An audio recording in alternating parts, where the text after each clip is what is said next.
जय भीम फ्रेंड्स।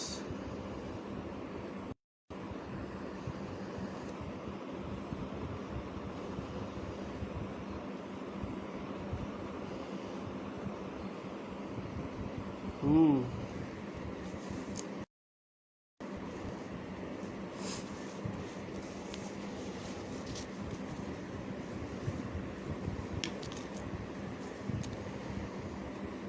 हम्म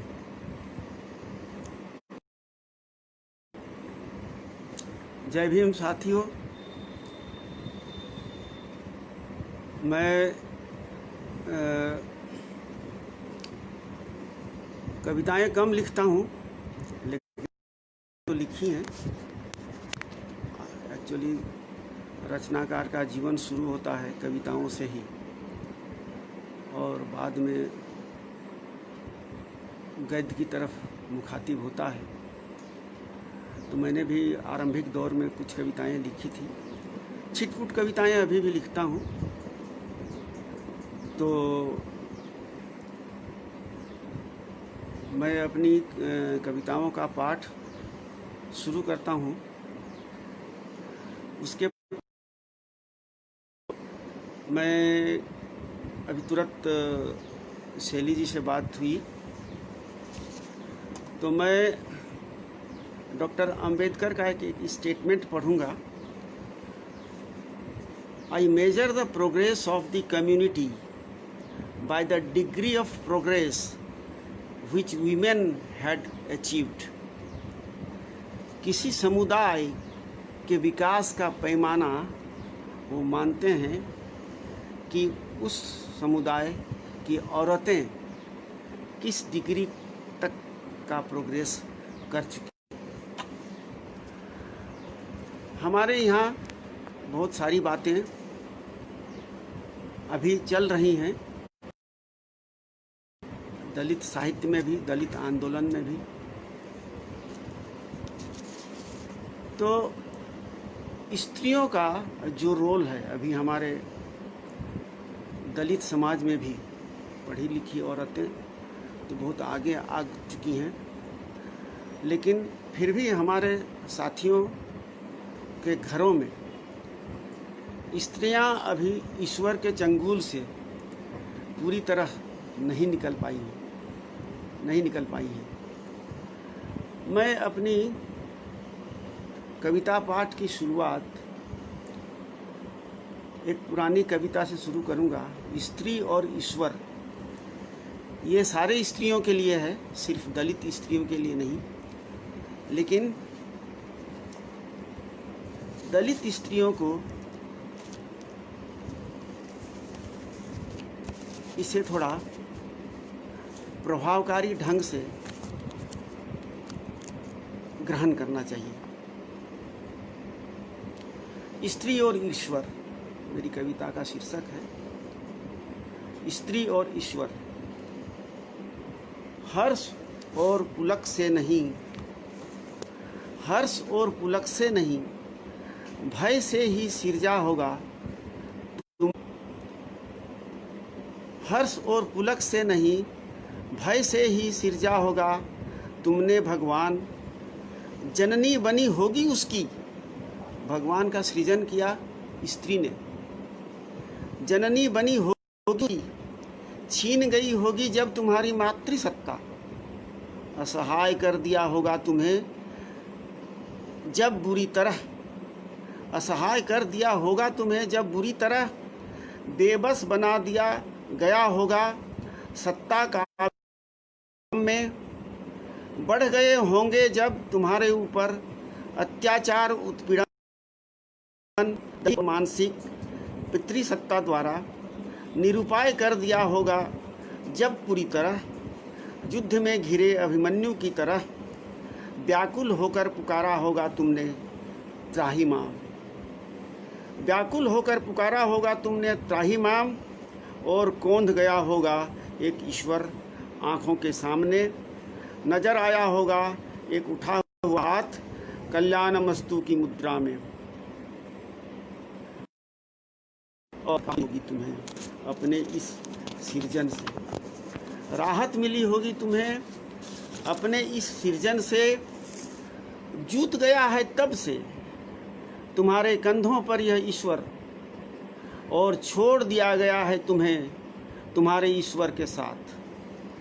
छोड़ दिया गया है तुम्हें तुम्हारे ईश्वर के साथ, एकमात्र अवलंब बनाकर व्रतों में, उपवासों में देह गला गला कर भी उसे ढोना तुम्हारी नियति बन गई है।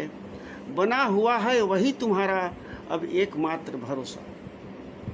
बना हुआ है वही तुम्हारा अब एकमात्र भरोसा, क्योंकि कुछ भी नहीं बचा है, कोई भी नहीं बचा है, कोई भी नहीं बचा है अब भरोसे के लिए और तुम्हारे त्राण के लिए।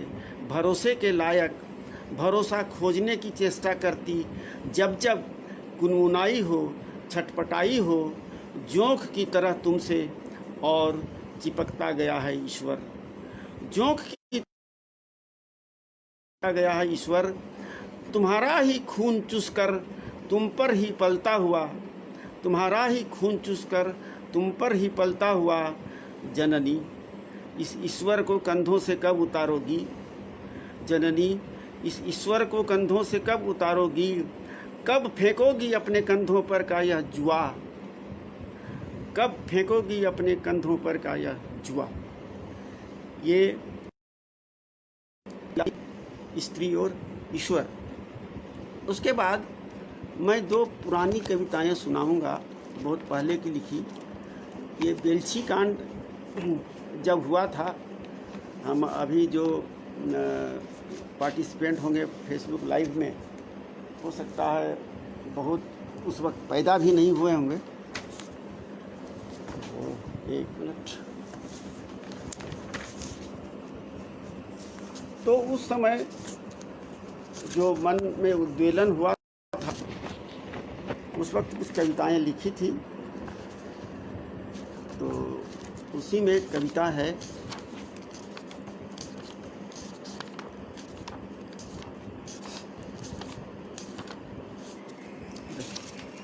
हाँ,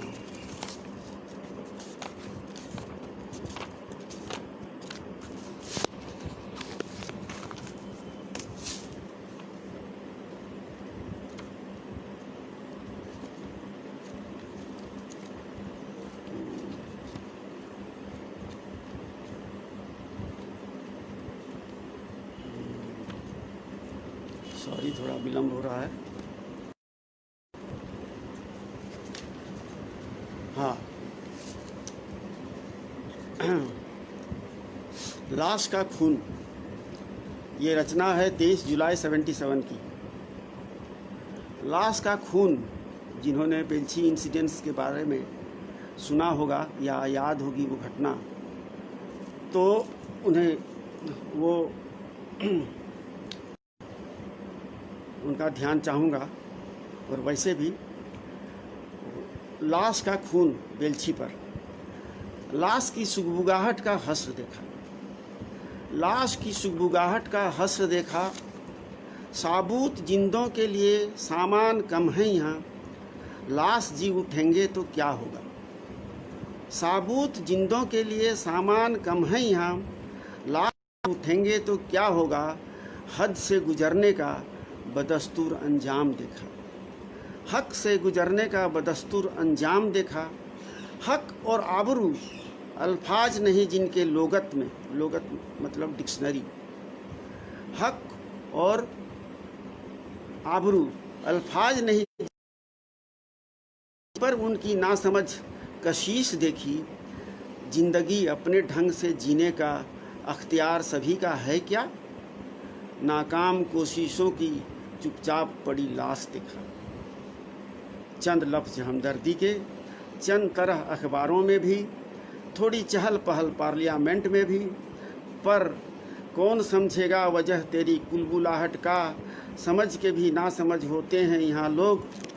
पर क्यों इतनी सी खून से धो सकोगे क्या सदियों का गर्दिल अंबार? इतनी सी खून से धो सकोगे क्या सदियों का गर्दिल अंबार? यही सोचा है गर धोखा हुआ है, काम कब ऐसा अनोखा हुआ है। इनकलाब एक कतरे खून से नहीं आती, और और बहादुरों और चाहिए खून तुम्हारी चाहत को, बगैर उसके राह दूसरी मैंने तो नहीं देखा। दूसरी कविता है बेलछी की विधवा। बेलछी की विधवा का ये जिक्र है, उसका एक दृश्य है। मेरी गोद में किलकारता एक बच्चा है, मेरी गोद में किलकारता एक बच्चा है, स्तन में दूध है और मैं विधवा हूँ। मेरी आवाज़ अभी तक आ रही है कि नहीं? somebody should react। मेरी गोद में किलकारता एक बच्चा है, स्तन में दूध है और मैं विधवा हूँ। मैंने चूड़ियाँ तोड़ी हैं, सिंदूर पोंछा है और सपने बिसरे हैं।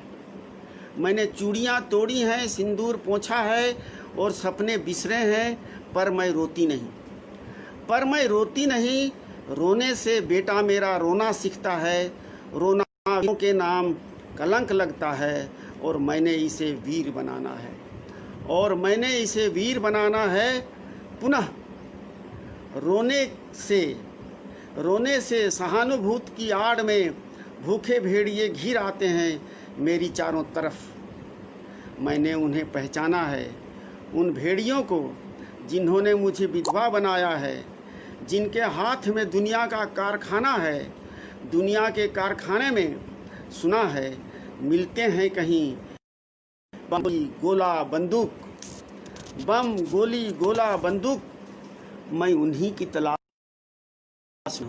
तलाश में हूँ, मैं उत्तरा नहीं हूँ। इसे अभिमन्यु बनने नहीं दूंगी, मरने नहीं दूंगी विचरण में इसे, शस्त्रों के अभाव में। इसलिए मैं उनकी तलाश में हूँ। और ले चुकेगा जब पुत्र पिता का प्रतिशोध, चुक जाएगी स्तन के मेरे दूध की कीमत। मैं मर सकूंगी तब निसंताप, मन में ले सुख बोध। मैं मर सकूंगी तब निसंताप, मन में ले सुख बोध। ये दूसरी कविता थी। और एक कविता है कीच के कमल। दलितों में जो नई पौध पैदा हुई, तो ये पौध जैसे कीच में उगे कमल की तरह थी। अब इससे लोगों की उम्मीदें बनी और उनका इस कमल के ग्रुप को, वो कमल नहीं जो अभी घृणा पैदा करता है, वो कमल नहीं, ये जो कीच के कमल, तो उनसे कुछ उम्मीदें बनती है। तो उन्हीं को संबोधित करती हुई कविता है कीच के कमल। कमल तुम्हारा अवांछित जन्म स्तब्ध कर गया है उन्हें, जो कीच से सिर्फ सड़न और बदबू की आस रखते थे, जो कीच से सिर्फ सड़न और बदबू की आस रखते थे। पूर्वाग्रह के विस्मय बोध से चौंधियाई है आंखें उनकी, संदेह से छूते हैं, छू कर देखते हैं, तुम कमल ही तो हो। हर नई क्रांति पर चकराना उनकी आदत है। क्या हो गया है यह, हालांकि हम क्या चाहते थे। दाबी देखी उनकी, वह कीच जिसमें कमल उगा है हमने फेंकी थी। वह किलक रहा है हमने बनाया था। वह वायु जिसमें वह विहर रहा है हमारा ही तो है। वह जल जिसमें प्राण बसे हैं उसके, वह मेरे घर का है। पर तुम सोचो मत, यह उनकी पुरानी आदत है। हर वस्तु पर अधिकार का वह मोहर छापते हैं। सोचो तो, यह नाल, ये पंखुड़ियाँ, यह पराग, ये सौरभ कितने ईश्वरीय हैं, जो सब तुम्हारे अपने हैं। मैं खुश हूँ, पीड़ित मानवता की आत्मा खुश है। निशा के अवसान पर स्वर्णिम अरुण की रश्मि ने तुम्हारा स्वागत किया है, नवजीवन के आह्वान के साथ। शीतल समीरन में तेरा सौरभ घुलकर दूर तक गया है उस क्षितिज के पार। व्यवस्था की मार से लेटी थी जहाँ, कराहती मानवता निराश। स्फुरन भरा है उनमें एक प्रेरणा मंत्र सा, तुम्हारे सुगंध सौरभ के एक घ्राण के साथ। उनकी दृष्टियों में देखो, कोटरों में धंसी आंखें किस तरह से चमक उठी हैं। उसने अपना ललाट टटोला है, उसकी दया।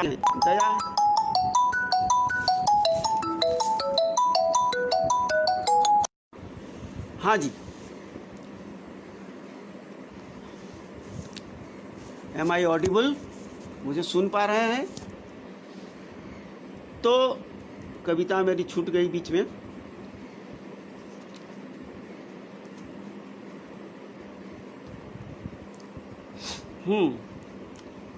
मैं फिर से शुरू करता हूँ। अपना तो उगा है कोई कर्तव्य बोध से उसकी पीठ सहलाने के लिए, मीठे रोष निष्कपट भाव से जीने का ढंग सिखाने के लिए। बार बार कट जा रहा है। पुलक कर नैनों उसके भाग्य जागे हैं, दया की भीख तो न लेनी पड़ेगी उसे अब। अपना तो उगा है कोई कर्तव्य बोध से उसकी पीठ सहलाने के लिए, मीठे रोष निष्कपट भाव से जीने का ढंग सिखाने के लिए। पुलक उन नैनों की देखो, हो भी क्यों ना गंदी क्यारियाँ जो उनकी अब महक उठी हैं। सर के तट पर मैले कुचैले कपड़ों में कीच से सने उस शिशु की ओर देखो। तुम्हारी हर किलक के साथ विमुग्ध होता, विभोर होता जो नाच उठा है, इस खुशी को पहचानो। युगों की तमिश्रा का जो अंत हुआ है, आनंद स्पंद में उसके इस पुलक को पहचानो। देखो कहीं यह आस न टूटे, दुरभिसंधि प्रलोभनों में पढ़कर यह विश्वास न टूटे। निराश न कर दे उसे कुछ तुम्हारी हरकतें, सो जाए न फिर वहीं कहीं वह हृदय। जीने की आशा को लेकर अपने संजोए, युगांतर की बेला में जो जाग उठा है। सो जाए न फिर कहीं वह हृदय, जीने की आशा को लेकर अपनों के विश्वास संजोए, युगांतर की बेला में जो जाग उठा है। ये मेरी तीसरी कविता थी और ये पेइंग बैक टू सोसाइटी का लोगों को याद दिलाने के सेंस में ये कविता मैंने लिखी थी। हालांकि ये भी बहुत पहले की कविता है, 75 की कविता है। तो ठीक है। और उसके बाद एक और कविता मैं पढ़ना चाहूँगा। वो कविता है जन्म की सच्चाई। जन्म की सच्चाई कौन जानता है मुझसे अधिक। जन्म की सच्चाई कौन जानता है मुझसे अधिक। मैं दाई हूँ घरों में बच्चे जनाती हूँ। मैं दाई हूँ घरों में बच्चे जनाती हूँ, रानियों के, महारानियों के, भिखारिनियों के, सेठानियों के। मैं दाई हूँ घरों में बच्चे जनाती हूँ, रानियों के, महारानियों के, भिखारिनियों के, सेठानियों के। बच्चा जो पैदा होता है हर एक नंगा होता है, किसी के भी ललाट पर कुछ लिखा नहीं होता है।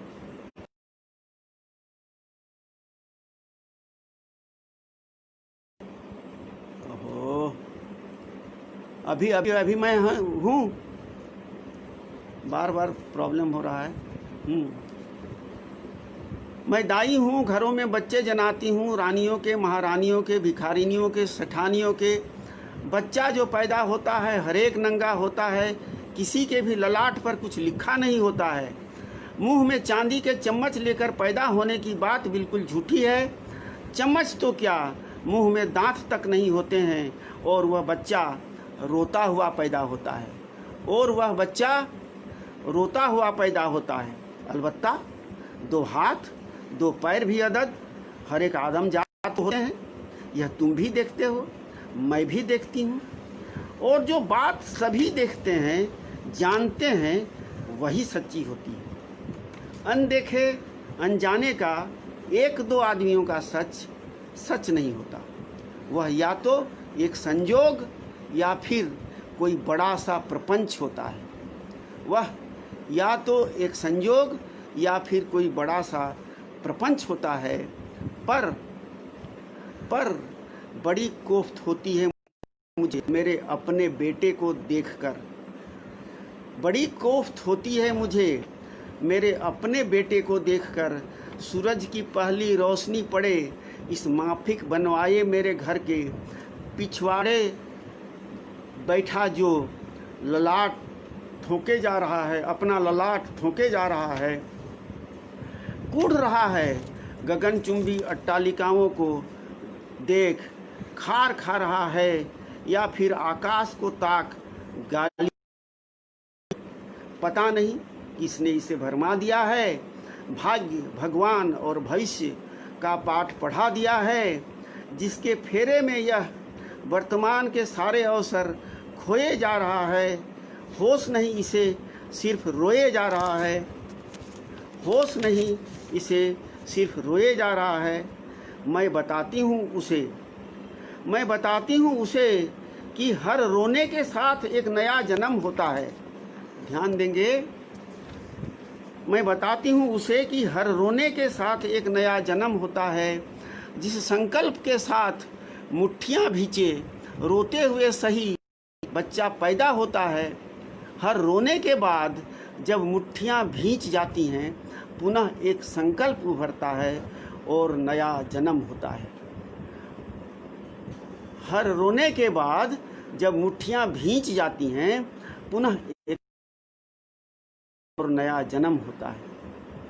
कोने में रखी कुदाल उसे दिखा दी है मैंने। अट्टालिकाएं और आकाश वह खुद देख चुका है। रोने का सुख दुख भी खुद भोग चुका है। अब ढाए आकाश अट्टालिकाएं, सूरज तो उसके सर पर चढ़ चुका है। जन्म की सच्चाई कौन जानता है मुझसे अधिक? जन्म की सच्चाई कौन जानता है मुझसे अधिक? यह निकम्मा ही सही और मेरी कोख अब बांझ ही सही, पर मैं दाई हूँ। बहुत से बच्चे जनाऊंगी अभी। कुदाल भींची हुई मुट्ठियाँ, क्रदन और संकल्प का समन्वय देखना है सबसे अधिक कौन करता है। देखना है सबसे अधिक कौन करता है। समय अगर है तो मैं और आगे बढ़ूं।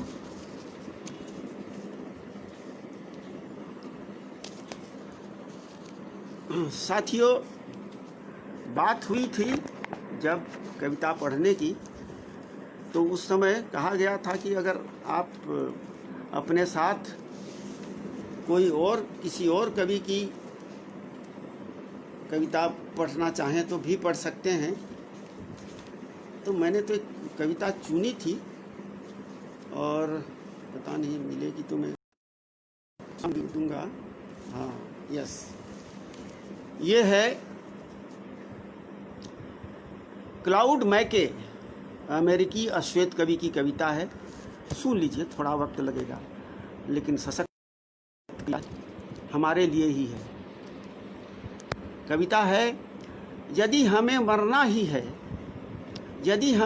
ही है तो निस्संदेह वह सूअर की मौत। यदि हमें मरना ही है तो निस्संदेह वह सूअर की मौत नहीं होगी, जिसे नहीं लिखा होगा किसी कायर पल ने। उस वक्त भी जब उनके झूठ से शापित घिरे होंगे हम, पागल और भूखे कुत्तों से।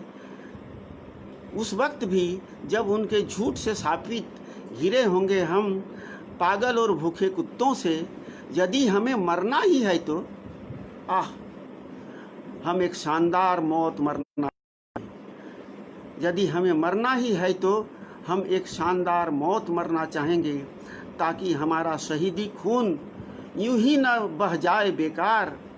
हालांकि हम अवहेलना करते हैं शैतानों की, फिर भी वे मजबूर होंगे हमारी मृतदेह का सम्मान करने के लिए। ओह पुरखों, हमें मिलने दो दुश्मनों से। यदि उनके पास संख्या है तो हमारे पास शहीदी साहस है। यदि उनके पास संख्या है तो हमारे पास शहीदी साहस है। उनके 1000 वार के मुकाबले एक घातक चोट का सौदा बुरा नहीं है। हम तो पहले से ही खुले कब्र में दफन हैं। इंसान की तरह हमें मुकाबला हत्यारों से, कायरता की मौत हमें मंजूर नहीं है। दीवार को ढहाते मरने दो हमें, समूची ताकत से लड़ते हुए, समूची ताकत से लड़ते हुए। उसके बाद कुछ और कविताएं हैं।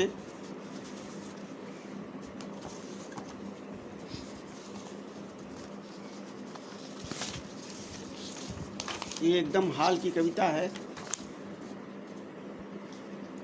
अरे सुना ए बेटा, हाँ उड़ के चला गया पन्ना। ये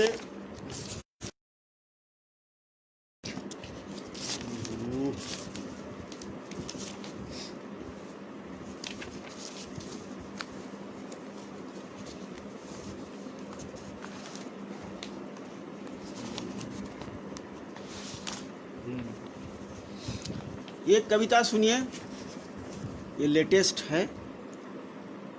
घोड़े पर सवार हम ब्याह रचाने तेरे घर तो नहीं आते। घोड़े पर सवार हम ब्याह रचाने तेरे घर तो नहीं आते। फिर क्यों पील पड़ते हो इस तरह, फिर क्यों पील पड़ते हो हम पर इस तरह।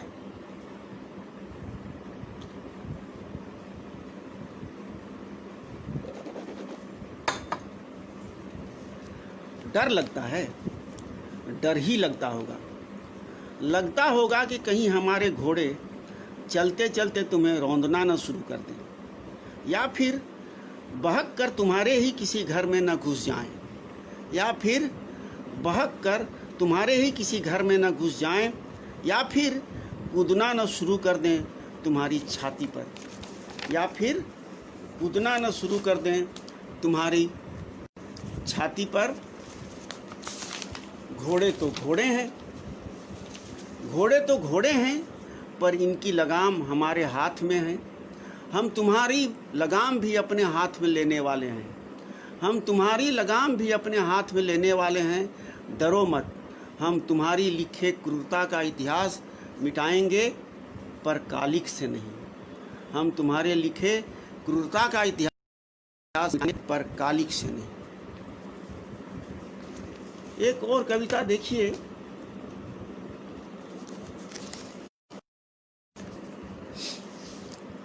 हम और तुम एक ही जगह अगल बगल की झोपड़ी में रहते हैं।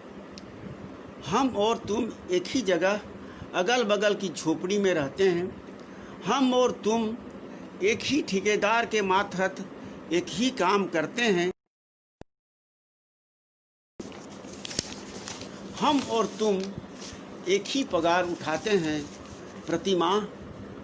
हमारे और तुम्हारे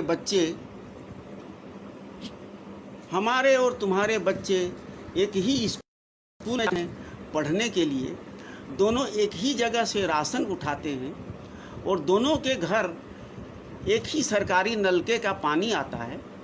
फिर क्यों तुम्हारी मेरी पत्नी से रोज झगड़ा करती है कि मैं तुम्हें आप क्यों नहीं बोलता, मैं तुम्हें आप क्यों नहीं बोलता। उसके मुंह में वे बोल होते हैं तुम्हारे पूर्वजों के या हजारों वर्षों से संजो कर रखे गए श्रेष्ठता बोध के, दम्भ के। एक और छोटी कविता, बिजली की तरह झटका दो, बिजली की तरह झटका दो इन मनुवादियों को। और निकल पड़ो खुली हवा में, अपने विभिन्न उपकरणों की बेड़ियों में लपेटकर जिन्होंने तुम्हें काली अंधेरी कोठरी में डाल रखा है। बेड़ियों में लपेटकर जिन्होंने तुम्हें काली अंधेरी कोठरी में डाल रखा है। चूँकि मैसेज अपीयर होना बंद हो गया है, इसलिए मुझे पता नहीं चल रहा है कि मैं ऑडिबल हूँ। आपको पाठ किए जा रहा हूँ। अपने विभिन्न उपकरणों बेड़ियों में लपेटकर जिन्होंने तुम्हें एक काली अंधेरी कोठरी में डाल रखा है। तोड़ दो इनके रचे भाग्य और भगवान के तिलिस्म को, झूठे और मनगढ़ंत कहानियों के महाजाल को, और बाहर निकलो। महसूस हो इस तरह कि कैसे वे जोंक की तरह पल रहे हैं तुम्हारे ही खून से, और निकालते हो जिस जुगुप्सा के देह में, और निकालते हो जिस जुगुप्सा से देह में चिपकी हुई कोई जोंक निकाल फेंको, उसी बेदर्दी से इन्हें भी एक दो नमक के एक बोरे में। एक और कविता है,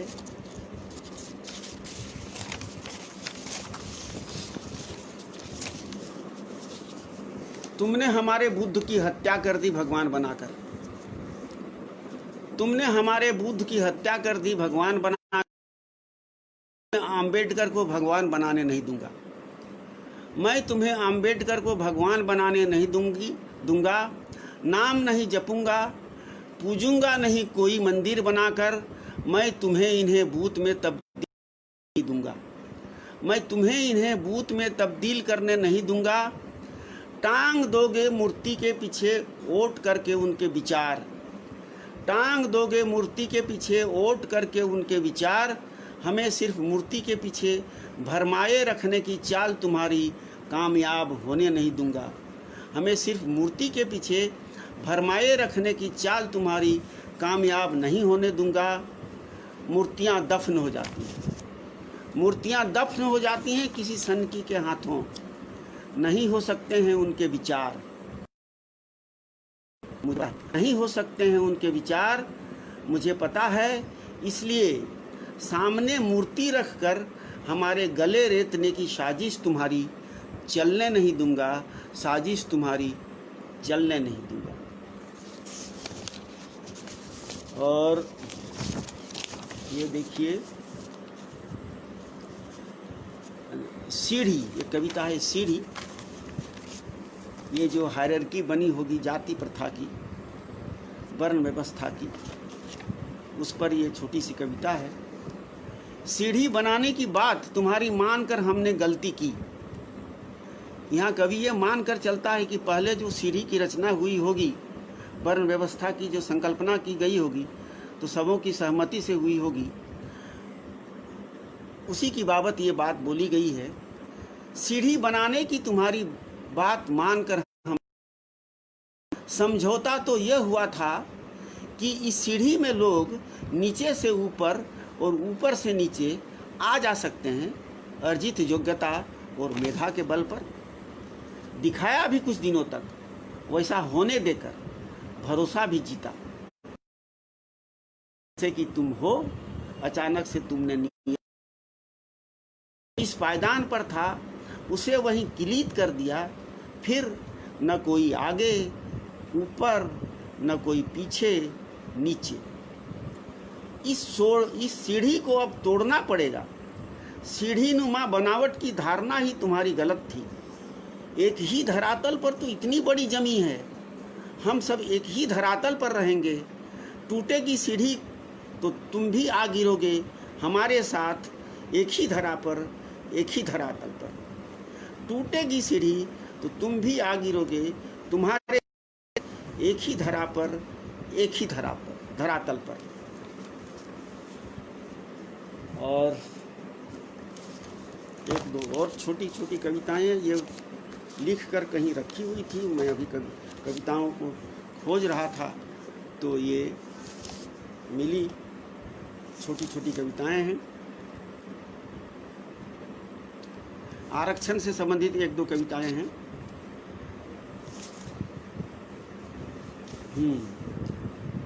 रोने गिड़गिड़ाने का समय नहीं है, यह हक लेने का समय है।